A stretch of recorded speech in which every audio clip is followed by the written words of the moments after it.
कई बार समय पर अस्पताल नहीं मिलता है और सही समय पर अगर इलाज मिल जाए तो गरीब को कहीं और दूसरे अस्पताल में नहीं जाना पड़ेगा। मैं अभिषेक राय जी को बधाई देता हूँ। इनके परिवार का योगदान, इनके दादाजी का, पिताजी का समाज के लिए और आसपास की जनता के लिए बहुत बड़ा योगदान रहा है। बहुत ही प्रतिष्ठित परिवार है और इस परिवार ने वर्षों यहाँ पर लोगों के बीच में रह करके काम किया, सेवा की, मदद की है। आज उसी तरीके से ये काम को आगे बढ़ा रहे हैं। प्रोफेशनली डॉक्टर हैं, कम से कम हिम्मत जुटा रहे हैं एक अच्छा अस्पताल खोलने के लिए। हालांकि ये जिम्मेदारी सरकारों की थी। जो हमारा कॉन्स्टिट्यूशन और संविधान कहता है, शिक्षा और स्वास्थ्य एक वेलफेयर स्टेट की प्राथमिकता होनी चाहिए। इधर सरकारों को जो काम करना चाहिए था वो नहीं किया और उसका परिणाम ये हुआ है कि प्राइवेट में अच्छे स्कूल भी बन रहे हैं, प्राइवेट में अपने संसाधन लगा करके अच्छा अस्पताल बनाने का प्रयास चल रहा है। और इस प्रयास, इस कोशिश के लिए मैं अभिषेक जी को और उनके पूरे परिवार से को बहुत बधाई देता हूँ। हमारे साथ जो पार्टी के नेता हैं, दाईं तरफ करेली मंत्री जी से लेकर के अभी जो हाल ही में चुनाव जीते हैं हमारे सांसद राजीव राय जी, ओम प्रकाश जी, आदरणीय बलराम यादव जी, दुर्गा प्रसाद यादव जी, जिला अध्यक्ष हमारे, और हमारे तमाम नेता और सांसद आजमगढ़, यहाँ सभी मौजूद हैं। आज जरूर इस अस्पताल का उद्घाटन हो रहा है। मुझे पूरा भरोसा है कि डॉक्टर अभिषेक जी जो समाजवादी पार्टी के स्पोर्ट्स पर्सन की तरह पैनलिस्ट हैं, पैनल में जाते हैं, कई चरणों पे अपनी पार्टी का पक्ष रखते हैं। आज जो ये शुरुआत लालगंज में कर रहे हैं, इससे बहुत गरीब जनता को लाभ मिलेगा। समय पे इलाज मिलना ही सबसे बड़ी चुनौती है और मुझे उम्मीद है कि समय पर इलाज मिलने से न केवल जीवन बचता है बल्कि कई बार गरीब को अपना पूरा संसाधन लगाना पड़ता है, उससे भी बचने का काम होगा। राष्ट्रीय अध्यक्ष जी, मेरा एक सवाल है आपसे कि जैसे आपकी पार्टी ने इस चुनाव में पीडीए का नारा दिया था, बुधवार के दिन आप ही की पार्टी के विधायक नफीस अहमद के साथ में आप ही के पार्टी के लोग अभद्रता करते हैं और जब पत्रकार उसको कवरेज करता है तो पत्रकार के साथ में हाथापाई होती है, उस पर आप क्या कहेंगे? मेरे पत्रकार साथी, हालांकि ये सवाल स्वास्थ्य से जुड़ा नहीं है, लेकिन उसके बावजूद भी अगर आपने ये सवाल पूछा तो अच्छा किया आपने। ये हमारे पीडीए परिवार का मसला है, घर बैठ करके हम लोग ठीक कर लेंगे सर। और जो दोनों हैं, दोनों पीडीए हैं। अगर पीडीए का पीडीए से झगड़ा हुआ है तो हमारी जिम्मेदारी है। और मैं समझता हूँ नफीस अगर कहीं यहाँ दिखाई दे रहे होंगे, हाँ है नफीस, नहीं तो फिर तुम्हारे माध्यम से फिर न्यूज बन जाएगी। नफीस कहाँ है? चले गए? अभी तो कॉफी पी रहे थे हमारे साथ, बुला लो ने। तो ये हमारा अपना है और पीडीए की लड़ाई अभी खत्म नहीं हुई है। इस पीडीए में सब लोग हैं और हाल ही में जब मैं आपसे बातचीत कर रहा हूँ, आपको याद होगा जिस तरीके से बच्चे लड़े थे अपनी नौकरी को लेकर के, जो हाल ही में हाई कोर्ट का फैसला आया। सोचो 69,000 अपने आरक्षण को लेकर के, अपने अधिकार को लेकर के कितना वो लड़े। उन्हें कई मौकों पर अपमानित होना पड़ा। उन्होंने अपने हक के लिए विधायक, सांसद, मंत्री, सड़क, विधानसभा, मुख्यमंत्री आवास, प्रमुख सचिव, डायरेक्टर, कोई ऐसी जगह नहीं छोड़ी जहां पर वो अपने हक के लिए न गए हों। जो नाइंसाफी हुई थी उनके साथ, जो उनके साथ भेदभाव हो रहा था, मैं उम्मीद करता हूं माननीय न्यायालय के बाद उन्हें उनका न्याय मिलेगा, उन्हें हक मिलेगा। और यही लड़ाई बड़ी थी पीडीए के लिए कि कुछ लोग सत्ता में बैठ करके उनके हकों को छीन रहे हैं। हमें उम्मीद है पीडीए का परिवार और बड़ा होगा। हमारा लगातार प्रयास रहेगा कि पीडीए परिवार को बढ़ाते हैं। पत्रकार के साथ चुनाव के बाद पत्रकार पे जो हमला हुआ उस पर क्या कहेंगे?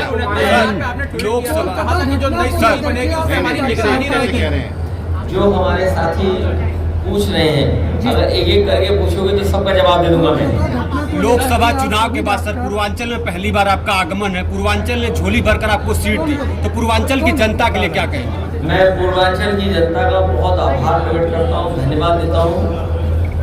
पूर्वांचल की जनता जहाँ राजनीतिक सूझबूझ के साथ फैसला उन्होंने लिया, वहीं पूर्वांचल की जनता से समाजवादियों का बहुत भावनात्मक रिश्ता रहा है और आजमगढ़ से बेहद भावनात्मक रिश्ता समाजवादियों का हमेशा रहा है। हम पूर्वांचल की जनता को और खासकर पूरी उत्तर प्रदेश की जनता को भरोसा दिलाते हैं। जिस जिम्मेदारी के लिए आपने हमको चुन करके भेजा है, लोकसभा में बैठ करके खड़े होकर के आपके तमाम सवालों पर सरकार को घेरेंगे और आपको न्याय दिलाने का काम करेंगे। और आने वाले समय में जो 2027 का चुनाव होने जा रहा है, बीजेपी ऐसी घबराई हुई है कि उन्हें पता ही नहीं लग रहा है कि किस दिशा में जाए। और इन परिणामों के आने के बाद समाजवादी लोग जितना जनता के बीच में रहेंगे, उतना ही जनता का समर्थन आने वाले समय में मिलेगा।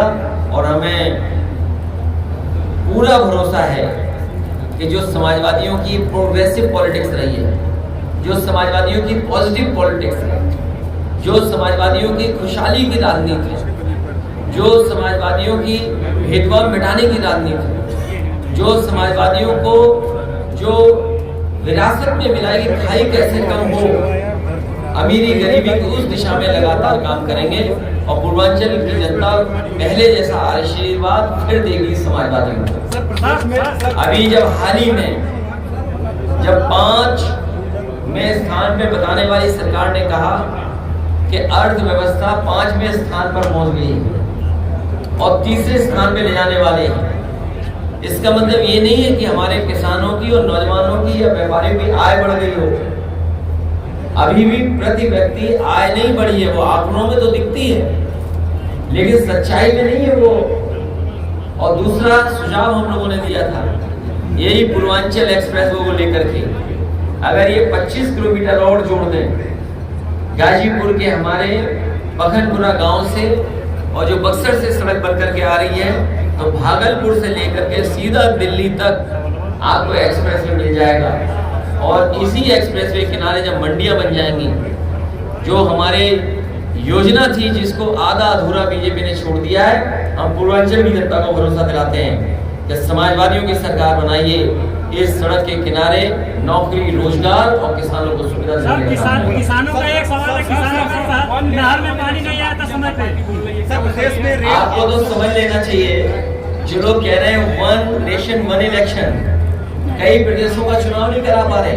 और आप सच्चाई पता करना, उत्तर प्रदेश की सरकार, मुख्यमंत्री तो तैयार थे अभी से चुनाव में जाने के लिए, चुनाव नहीं घोषित हुआ तो वो जो तैयारी कर रहे थे ट्रांसफर कर करके, और सोचिए क्या ट्रांसफर कर रहे हैं, MY ढूंढ रहे हैं कि अगर उन्हें MY दिख जाए तो उसका ट्रांसफर कर दें। यार क्या कर रहे हो? पीडीए ने MY को हराया है। अब आप पूछोगे MY क्या है? सर दिल्ली वाले और लखनऊ वालों को हराया है पीडीए ने। और सोचिए आप, बगल में प्रधानमंत्री जी का क्षेत्र है बनारस, गंगा एक्सप्रेस वे चल रहा है मेरठ से प्रयागराज चला जा रहा है। और ये जो हमारा नोएडा से आगरा लखनऊ एक्सप्रेस वे से पूर्वांचल एक्सप्रेस चल रहा है, वो गाजीपुर होकर के बिहार चला जा रहा है, लेकिन अभी तक प्रधानमंत्री का क्षेत्र नहीं जुड़ा। बताइए आप, तो आप खुद समझ सकते हो कि उनके अंदर भी तालमेल ठीक नहीं चल रहा है। जिस दिन तालमेल बिगड़ेगा उसी दिन देखोगे आप उत्तर प्रदेश में परिवर्तन दिखाई देगा। सर आप डॉक्टर की बात कर रहे हैं, डॉक्टर के कोलकाता रेप कांड में पेपर आउट का रिकॉर्ड तोड़ने जा रहे हैं, पेपर रद्द का रिकॉर्ड तोड़ने जा रहा है railway department. Accident sir doctor की बात अगर कर रहे हैं, पेपर लीक है, इसका रिकॉर्ड अगर कोई तोड़ेगा तो रेलवे डिपार्टमेंट, रेलवे एक्सीडेंट। ये चलने वाली सरकार नहीं है, ये गिरने वाली सरकार है। सर केशव मौर्य के लिए आपने आफत बुलाया है? नहीं, ये मैंने 5 अगस्त को इस योजना को खत्म कर दिया है। सर कोलकाता डॉक्टर हड़ताल पे है रेप कांड को लेके, और आपने कहा कि डॉक्टर की ही बात करिए, तो इस पे क्या कहना है आपका? मैं वहाँ की मुख्यमंत्री ममता बनर्जी जी खुद महिला है, और जो घटना हुई है बहुत दर्दनाक घटना है। और जो एक मुख्यमंत्री रह करके फैसला ले सकता है, ममता बनर्जी जी ने फैसला भी लिया है। उन्होंने ये भी कहा है कि कार्रवाई होगी, जो दोषी हैं उनके खिलाफ जांच भी ट्रांसफर हो गई है। लेकिन ऐसी घटनाओं पर भारतीय जनता पार्टी को राजनीति नहीं करनी चाहिए। और ये बात मैं इसलिए कह रहा हूँ बड़ी जिम्मेदारी के साथ। उत्तर प्रदेश में भी जब समाजवादी सरकार थी, और याद करिए वो पन्ने पलटना आप, भारतीय जनता पार्टी ने डॉक्टरों से मिलकर के माहौल खराब करने का काम किया था। घटना दर्दनाक है, जिस तरह से सूचना मिल रही है, जो जानकारी मिल रही है। लेकिन आप खुद सोचिए यूपी में हालत क्या है, सोनभद्र की घटना या अन्य जिलों की घटनाएं मैं कैसे याद दिलाऊंगा आपको? क्या उत्तर प्रदेश में बेटियां सुरक्षित हैं? और फिर भारतीय जनता पार्टी की सरकार यहाँ पर भी है, दिल्ली में भी है। क्या उन्होंने वो सब इंतजाम कर दिए कि बेटियों के साथ, माताओं बहनों के साथ कोई घटना ना हो? और अगर हम आंकड़े देखें, ये मैं आंकड़े नहीं बता रहा हूँ, हम सरकार में नहीं है, ये आंकड़े तो सरकार के हैं, आप लोग सब गूगल कर सकते हैं।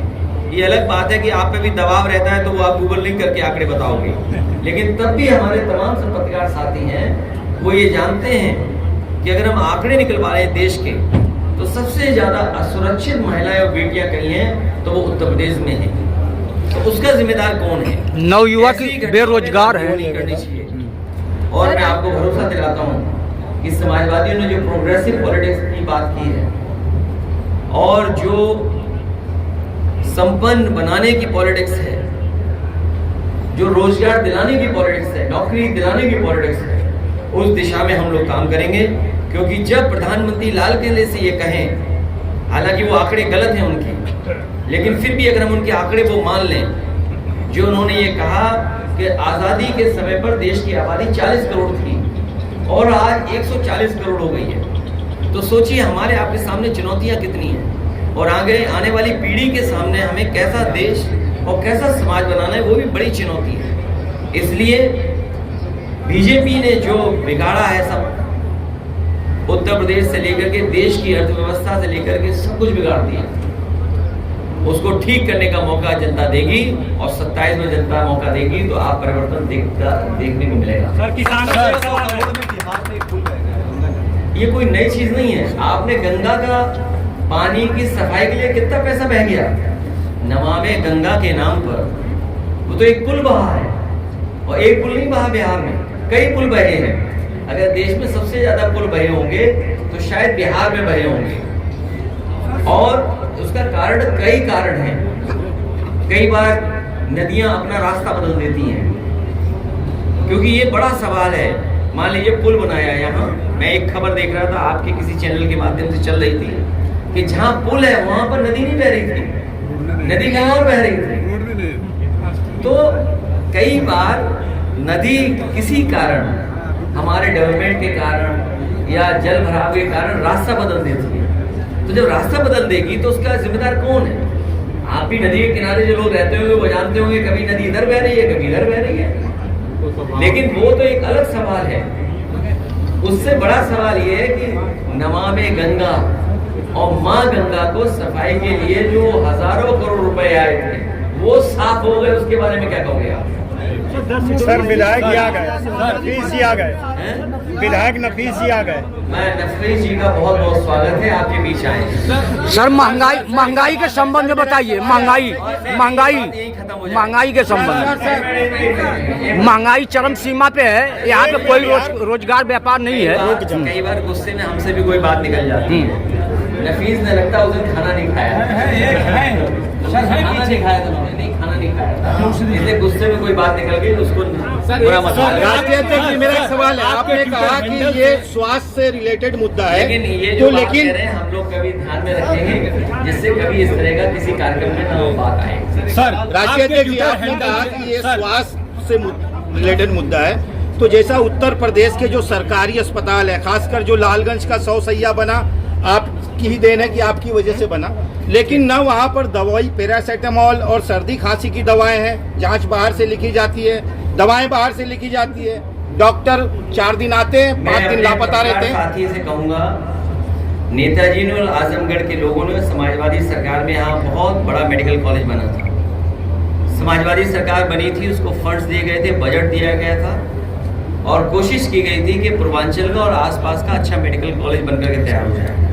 इसके साथ साथ जौनपुर का मेडिकल कॉलेज भी समाजवादी सरकार का दिया हुआ था। मुझे याद है गाजीपुर में जब मैं गया था 100 सैया अस्पताल के उद्घाटन में, उस समय हम लोगों ने कहा था कि इसी अस्पताल को आगे बढ़ाएंगे और मेडिकल कॉलेज बनेगा। और पूरे जिले में और आसपास के जिलों में कई अस्पताल दिए, चंदौली में दिया, तो कई जगह मेडिकल कॉलेज दिए थे। सरकार कहने को तो ये कहती कि मेडिकल कॉलेज बना दिए हैं, वो आजकल आधुनिक खंडर दिखाई दे रहे हैं। उनके अंदर न डॉक्टर्स हैं, न प्रोफेसर्स हैं, न टेक्निकल स्टाफ है, न नर्सेज हैं, न दवाई है, न मशीन है, और अगर मशीन भी है तो चलाने वाले लोग नहीं हैं। तो इसलिए ये जो मेडिकल कॉलेज बनाए जो इतने बड़े पैमाने पर, उसमें गरीबों का इलाज नहीं हो पा रहा है। आपके विधानसभा में वहाँ भी बड़ा बना था, बहुत बड़ा, वो तो चल रहा है और कोविड में काम आया था वो, याद है कि नहीं याद है? 200 बेड का। और आपका मेडिकल कॉलेज भी, ये मेडिकल कॉलेज अच्छा चल जाए, मेडिकल हॉस्पिटल अच्छा चल जाए, तो गरीब जनता को बाहर नहीं भागना पड़ेगा, ना बनारस जाना पड़ेगा, ना दिल्ली लखनऊ जाना पड़ेगा, इलाज ही मिल जाएगा। यही प्रयास समाजवादियों का रहेगा। और ये तो मेडिकल कॉलेज है, जो अस्पताल बनाए थे PSC CSC, जो पैरासीटामोल की बात कर रहे हो आप, कई जगह बीमार आता और बताता है बीमारी ये, और दवाई डॉक्टर दे दे दूसरी। सही बात। तो सोचिए आप, और सरकार दवाई भी नहीं दे पा रही है। इसीलिए हम अभिषेक राजी का धन्यवाद देंगे कि इन्होंने दादाजी के नाम पर और अपने संसाधन से ये बड़ा प्रयास किया है। यहाँ पर लोगों को इलाज समय पर मिल जाएगा तो उनकी जान बचेगी। सर आपके ट्विटर हैंडल से आरोप सरकार पर लगाया जाता है कि जो MY अफसर है उपचुनाव, आने वाले उपचुनाव में हटाए जा रहे हैं, तो इस पर आपको क्या कहेंगे? PDA ने MY को हराया है, PDA ने मोदी योगी लोगों को दोनों को हराया है, इसलिए MY से घबराए हुए हैं। सर उत्तर प्रदेश सरकार जो है और PDA से घबराए हुए हैं। सर उत्तर प्रदेश सरकार ये दावा कर रही है कि हम आने वाले चुनाव से पहले ही गरीब मुक्त कर देंगे उत्तर प्रदेश को। देखिए, ये आंकड़े में क्या बताया था, $1 ट्रिलियन इकोनॉमी। ये लोग सदन में बैठते हैं, ये हमारे मंत्री ओम प्रकाश जी, इनके एक सवाल का जवाब सरकार ने दिखाई, कुछ नहीं। पूरा आप निकाल के देख लो, इनके सवाल अगर एक भी जवाब दिया सरकार ने, और फिर $1 ट्रिलियन इकोनॉमी। आप तो पढ़े लिखे पत्रकार हो, अगर उत्तर प्रदेश की $1 ट्रिलियन इकोनॉमी का सपना देख रहे हैं तो किसान खुशहाल होना चाहिए, नौजवान को नौकरी रोजगार मिलना चाहिए, महंगाई कम हो, या कहीं ना कहीं पुल बन रहा हो, कहीं ना कहीं कारखाना लग रहा हो, तब $1 ट्रिलियन इकोनॉमी बनेगी। और $1 ट्रिलियन इकोनॉमी बनाने के लिए 30% की ग्रोथ रेट चाहिए, और सरकार की अभी 7% भी नहीं है।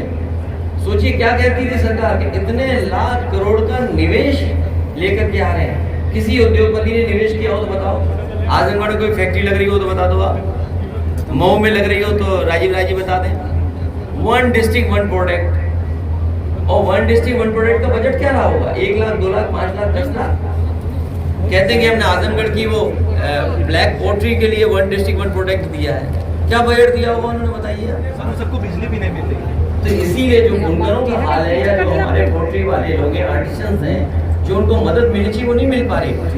समाजवादी सरकार बनेगी तो हम अपने बुनकर भाइयों के लिए विशेष पैकेज और उनको विशेष सुविधाएं और विशेष उनके लिए बिजली से लेकर के तमाम इंतजाम और मार्केटिंग में सपोर्ट किया जाएगा, जिससे हमारा बुनकर भाई भी खुशहाल हो जाए और हमारे किसान के लिए मंडी से लेकर के और सुविधाएं देने का काम। सर एक सवाल है, शासित सरकार राज्य है, उनके ऊपर अभी जिस तरह से सिद्धारमैया के ऊपर वहाँ के गवर्नर ने जांच के आदेश और मुकदमा खोलने की बात कही, उसको किस तरह से देखते हैं? देखिए, गवर्नर जो होते हैं वो दिल्ली के सारे पे चलते हैं। ये बहुत से स्टेटों में ये सुनने को मिल रहा है कि ये जो गवर्नर लोग दिल्ली से अपॉइंट हुए हैं वो प्रदेश सरकारों को चलने नहीं दे रहे हैं, जो उनके अलग वाले दल की सरकार कर रहे हैं। और आप सोचिए, आप याद कीजिए एक समय गवर्नर हाउस से ये बात कही जाती थी कि समाजवादी सरकार में इन जातियों की पोस्टिंग, इन जातियों को डीएमएसपी बनाया जा रहा है, लेकिन वो सच्चाई नहीं थी। आज बताओ कोई गवर्नर है कि नहीं है? किसी जिले में कोई पूछा जा रहा है? और आपने तो खुद ही सवाल मुझसे पूछा कि जहां 10 उपचुनाव हो रहे हैं वहां पर जानबूझ करके कि मुस्लिम कौन है, यादव कौन है, उनके ट्रांसफर कर दिया, हटा दिया उनको। ये सरकार घबराई हुई है पीडीए के लोगों से।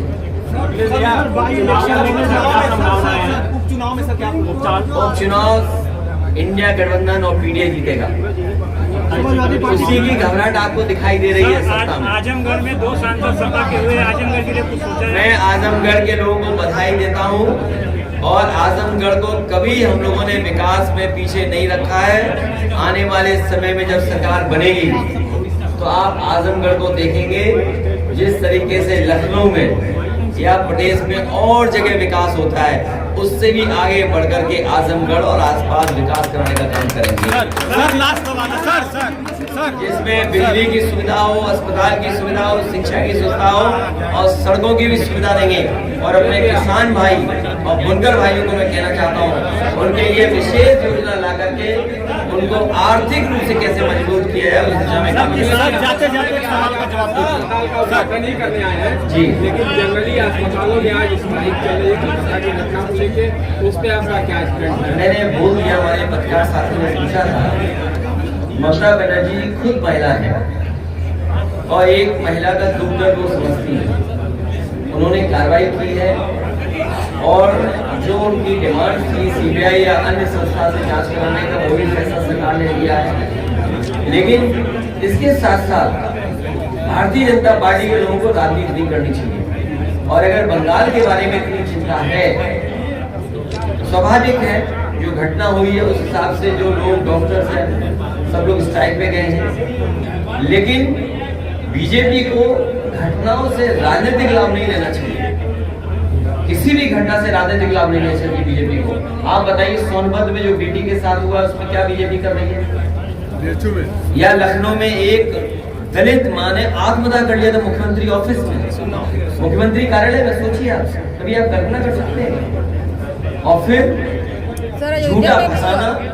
अगर आप पत्रकार हो, आपने तो खुद फेस किया है, आप सच्चाई से न्यूज चला देते थे, आप पे मुकदमा हुआ है। एक आध पत्रकार शायद यहाँ भी जेल गया था, बगल के जिले के जेल गए थे, नहीं बगल के जेल भी गए थे और इसी जेल में रहे थे, आजमगढ़ की जेल में, याद होगा आपको। तो ऐसी भी सूचनाएं हैं।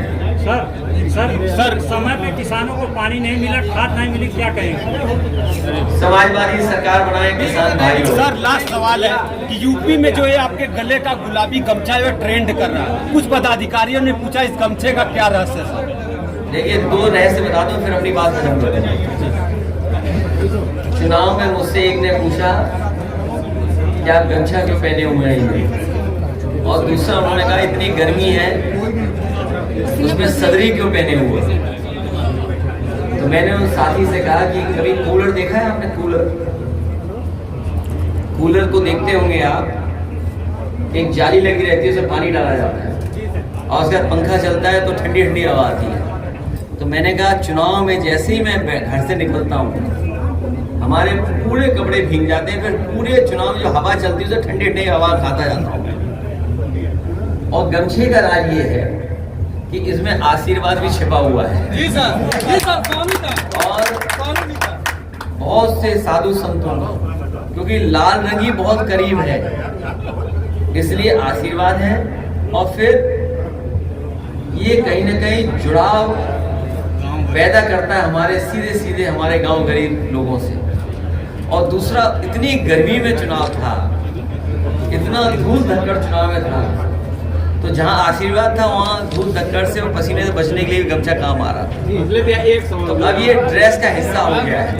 भैया एक सवाल, एक सवाल, 69,000 शिक्षकों पे जो मामला है उसमें सत्तारूढ़ जो उसका स्वागत कर रही है, हालांकि कोर्ट ने ये कहा कि सारी प्रक्रिया 3 महीने के अंदर पूरी करके नए तरीके से काम करें, तो क्या आप इसके अगेंस्ट जाएंगे या इसके का? मुझे उम्मीद है जो बच्चों की मांग है उनके साथ नाइंसाफी नहीं होगी, उनको हक मिलेगा। जो उनकी आरक्षण की लड़ाई थी, जो भेदभाव का सूची बनाई थी सरकार ने, हमें उम्मीद है कि उन बच्चों को न्याय मिलेगा। उन बच्चों ने बहुत लंबा संघर्ष किया है, शायद इतना बड़ा आंदोलन, इतने लंबे समय तक आंदोलन किसी ने नहीं किया होगा जितना 69,000 वाले शिक्षक भर्ती वालों ने किया है। उन्हें कहाँ नहीं परेशान होना पड़ा। त्योहार रहे होंगे तो वो लखनऊ में धरने पे बैठे थे, कई त्योहारों पे उन्हें अपमानित करने का काम किया गया। मुख्यमंत्री आवास गए अपनी बात को कहने के लिए, उन्हें अपमानित होना पड़ा। मंत्रियों के यहाँ गए, वहां अपमानित होना पड़ा। हम लोगों से जितने भी पॉलिटिकल लीडर हैं सबसे अलग अलग समय पे अलग अलग ग्रुप मिला है। आज उन्हें न्याय मिला है, हमें उम्मीद है कि सरकार उनको न्याय देगी, उनके साथ नाइंसाफी नहीं करेगी और सरकार ये भी आगे ध्यान रखेगी कि इस तरह का भेदभाव किसी के साथ नहीं हो। धन्यवाद, धन्यवाद, धन्यवाद।